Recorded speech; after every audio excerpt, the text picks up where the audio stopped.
பரங்கிப்பேட்டை கடலோர பகுதிகளில் ஹிந்துஸ்தான் நிறுவனம் புதிதாக ஹைட்ரோ கார்பனை எடுப்பதற்காக 4 கிணறுகளை தோண்டுவதற்கான அனுமதியை கோரியிருக்கிறது. கடந்த திமுக ஆட்சியில் இதற்கு அனுமதியை மறுத்தார்கள். பொதுமக்களுடைய கடுமையான எதிர்ப்பு நிலவக்கூடிய ஒரு சூழலில் இந்த திட்டத்திற்கு தமிழக அரசு எந்த வகையிலும் ஒப்புதல் வழங்கக்கூடாது என்று வலியுறுத்தி கேட்டுக்கொள்கிறோம். அதனை முன்வைத்து தான் இன்றைய தினம் சிதம்பரம் சட்டமன்ற தொகுதிக்கு உட்பட்ட இந்த கிள்ளை பேரூராட்சியில் அனைத்து கட்சிகளையும் சேர்ந்தவர்கள் ஒருமனதாக இந்த தீர்மானத்தை நிறைவேற்றியிருக்கிறார்கள். இந்த தீர்மானத்தை நிறைவேற்றக்கூடிய சிறப்பு கூட்டத்திற்கு சட்டமன்ற உறுப்பினர் அடிப்படையில் எனக்கு சிறப்பு அழைப்பு தந்தார்கள். நானும் பங்கேற்றேன். ஒருமனதாக நிறைவேற்றப்பட்ட அந்த தீர்மானத்துக்கு சட்டமன்ற உறுப்பினர் அடிப்படையில் என்னுடைய வாழ்த்துக்களையும் தெரிவித்திருக்கின்றேன்.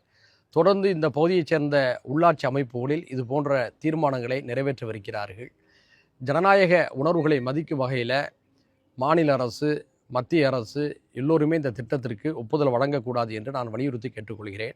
அதையும் மீறி மக்களுடைய உணர்வுகளுக்கு எதிராக இந்துஸ்தான் நிறுவனம் நடவடிக்கைகளை தொடருமேயானால் நிச்சயமாக ஜனநாயக சக்திகளை திரட்டி ஒத்துழையாமை இயக்க போராட்டத்தை நடத்துவோம் என்று ஏற்கனவே அறிவித்திருக்கின்றேன். அதை மீண்டும் நான் இங்கே உறுதிப்படுத்துகின்றேன். இப்போ நாங்கள் அறிவிச்சிருக்கிறோம், தீர்மானத்திலாம் நிறைவேற்றியிருக்கிறோம். கடலோர பகுதியில் இருக்கக்கூடிய அனைத்து உள்ளாட்சி அமைப்புகளையும் இது போன்ற தீர்மானங்களை நிறைவேற்ற இருக்கிறாங்க. அரசாங்கத்தில் அதிகாரிகள் இந்த பிரச்சனையை எடுத்திருக்காங்க. வருகின்ற சட்டமன்ற கூட்டத்தொடர் நடைபெறவிருக்கு. அந்த சட்டமன்ற நிகழ்வுகளையும் நிச்சயமாக இதை நான் எதிரொலிப்பேன். இதையும் மீறி இந்துஸ்தான் நிறுவனம் தன்னுடைய பணிகளை தொடங்குமேயானால், அதற்கு தமிழக அரசு ஒப்புமை வழங்குமேயானால் நிச்சயமாக ஜனநாயக வழியிலான போராட்டங்கள் முன்னெடுக்கப்படும். அது எந்த வகையிலான போராட்டம் என்பதை இப்போதைய இந்த மக்களுடனும் மக்கள் பிரதிநிதிகளுடன் பேசி நாங்கள் முடிவெடுப்போம். ஏற்கனவே திமுக அரசுலையும் தானே ஆட்சி அமைத்த போது வெள்ளை அறிக்கை வெளியிட்டாங்க. புதுசாக இவங்க ஒன்றும் வெளியில்லையே. ஏற்கனவே திராவிட மாடல் அரசு அமைந்த போது அவங்க இதே போல தான் வெள்ளை அறிக்கை வெளியிட்டாங்க. வெள்ளை அறிக்கை வெளியிடட்டும். மக்களுக்கு எல்லா விஷயங்களும் உள்ளபடி தெரியறது தப்பு இல்லையே. உலகத்திலே யாருமே செய்யாது போலவும் இவங்க மட்டும்தான் இப்போ செய்ய தொடங்கியது போலவும் மாயை உருவாக்கக்கூடாதுன்னு நான் சொல்லிக் கொடுறேன். அதாவது இப்படி ஒரு பயிற்சி கூட்டத்தை நடத்த வேண்டும் என்று முதலாக சட்டமன்றத்தில் 2017ஆம் ஆண்டு பேசியவன் நான். ஏன்னா உலகத்தில் பல நாடுகளில் புதிதாக மக்களால் தேர்வு செய்யப்பட்டு வரக்கூடிய மக்கள் பிரதிநிதிகளுக்கு நிர்வாக அனுபவங்கள், அதாவது நாடாளுமன்றத்தை பற்றி சட்டமன்றத்தை பற்றிய அனுபவங்கள் இல்லாத காரணத்தினால அவங்க முதல் 6 மாதம் நிறைய தடுமாறுறாங்க. இதை போக்கு விதத்தில் தான் புதிதாக தேர்வு பெற்று வரக்கூடிய சட்டமன்ற உறுப்பினர்களுக்கு நீங்கள் பயிற்சி அளிக்க வேண்டும் என்று சொல்லி முதலாக நான் தான் பேசினேன். 2014 பேசினேன். அடுத்து வந்த திமுக ஆட்சியில் 2021 புதிதாக தேர்வு பெற்று வந்த சட்டமன்ற உறுப்பினருக்கு இதே போன்ற பயிற்சியை நடத்தினாங்க. இப்போ அதை தாவேக அரசும் நடத்தியிருப்பது பாராட்டத்தக்கது. எனக்கு தான் அழைப்பு வந்துச்சு.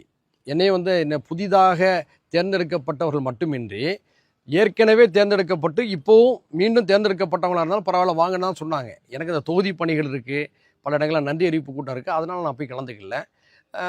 யார் பிற கட்சிகள் திட்டமிட்டு புறக்கணிச்சாங்களா அல்லது நமக்கு ஏற்கனவே இந்த அனுபவம் இருக்கின்ற காரணத்தினால வராமல் போனாங்களாங்கிற எனக்கு தெரியலை. ஆனால் இது நல்ல முயற்சி, இது தொடரணும்.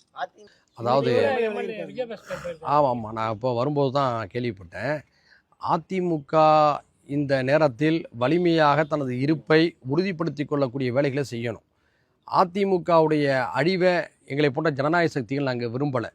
தமிழ்நாட்டில் திராவிட கட்சிகளுடைய சிறப்பான ஆட்சி 59 ஆண்டு காலமாக நீடிச்சிச்சு. அதில் 31 ஆண்டு காலம் அதிமுக ஆட்சி செஞ்சுருக்கு.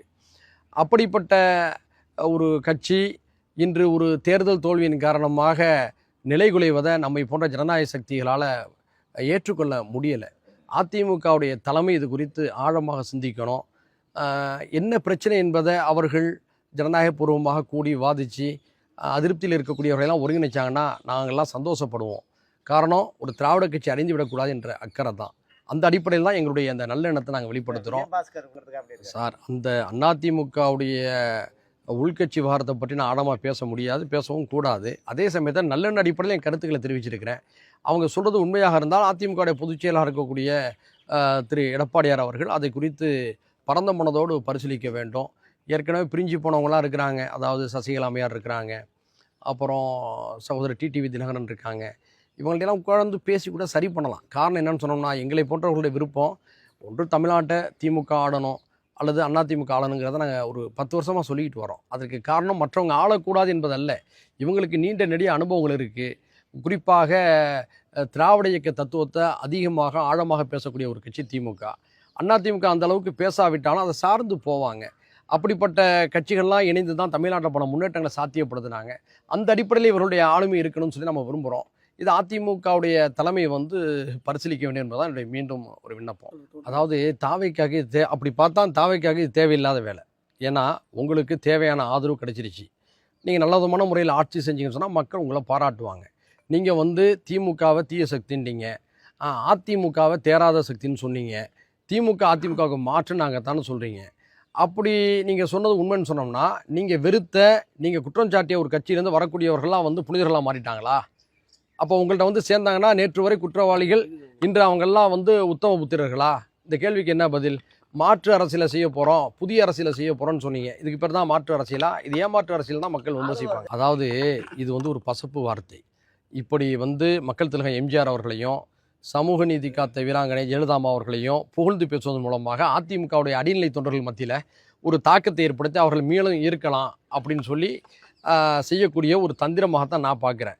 இன்னொன்று, அதிமுகவை உறவாடி கெடுத்தது பிஜேபி. இப்போ இவங்க என்ன செய்கிறாங்கன்னு சொன்னால் அதே வேலையை வேறு வடிவத்தில் செய்கிறதா நான் கருதுகிறேன்.